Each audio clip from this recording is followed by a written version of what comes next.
اس سورہ مبارکہ میں بعض لوگ یہ دو غلطیاں کر جاتے ہیں جس کی وجہ سے آپ لوگ گناہ گار بھی ہو سکتے ہیں۔ تو یہاں پر دیکھیں کہ یہاں جو نون ہے اس کو ہم نے کھینچ کر ادا کرنا ہے یا پھر بغیر کھینچے ادا کرنا ہے، اور اسی طرح یہاں پر آپ لوگ دیکھ رہے ہیں کہ دال ساکن ہے، اس کے بعد تا مشدد ہے، تو یہاں ہم نے با کو پہلے دال کے ساتھ ملانا ہے یا پھر تا مشدد کے ساتھ ملانا ہے۔ تو بعض لوگ ان الفاظ کو مجہول ادا کرتے ہیں۔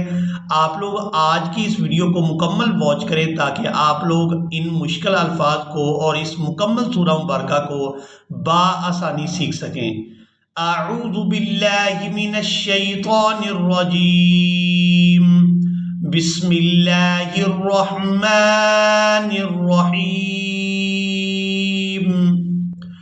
قل یا ایوہا قاف، اس کو ہم نے پورا ادا کرنا ہے۔ دو نقطوں والا جو قاف ہوتا ہے وہ ہمیشہ ہی پورا ادا ہوتا ہے۔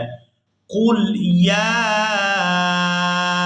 ایوہا، یہاں یا کو ہم نے 4 سے 5 الف مقدار یعنی 4 سے 5 سیکنڈ اس کو کھینچ کر ادا کریں گے۔ اس کے بعد ہم نے حمزہ کو یا مشدد کے ساتھ ملانا ہے، تو سختی کے ساتھ ادا کریں گے۔ حمزہ یا زبر یا پیش یو، ایو، یا ایوہا الکافرون، قل یا ایوہا الکافرون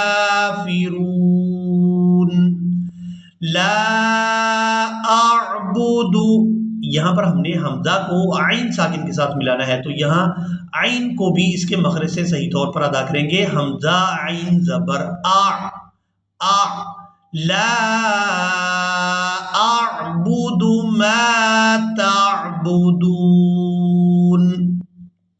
تا عین زبر تا، ما تعبدون، لا اعبد ما تعبدون ولا انتم، یہاں ہم نے حمزہ کو نون ساکن کے ساتھ ملانا ہے، تو اخفا کریں گے یعنی نون کی آواز کو ناک میں چھپا کر ادا کریں گے۔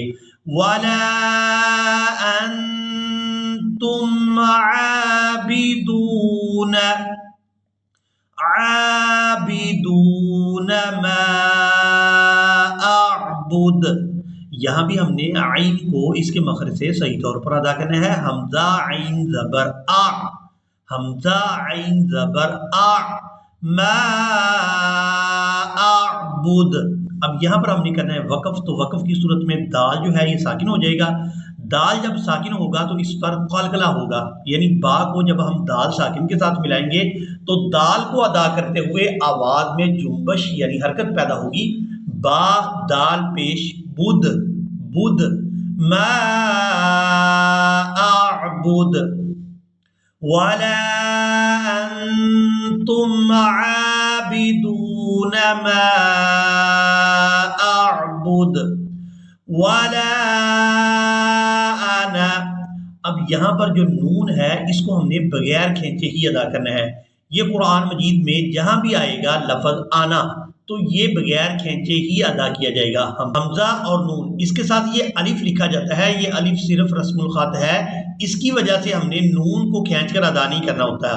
وَلَا أَنَا وَلَا أَنَا عَابِدٌ مَا عَبَدتُّمْ، اب یہاں پر ہم نے با کو تا مشدد کے ساتھ ملانا ہے، دال ساکن کو یہاں پر چھوڑ دیں گے۔ بعض لوگ کیا کرتے ہیں کہ با کو دال ساکن کے ساتھ ملاتے ہیں، ما بد، بد، تو یہ لفظ مجہول ہو جائے گا۔ ہم نے اس کی درست ادائیگی اس طرح سے کرنی ہے کہ با کو تا مشدد کے ساتھ ملانا ہے، عین زبر ع، با تا زبر بت، تا میم پیش تم، ما عبدتم، عابد ما عبدتم ولا انتم عابدون ما اعبد، اعبد، حمزہ عین زبر آ، با دال پیش بد، اعبد،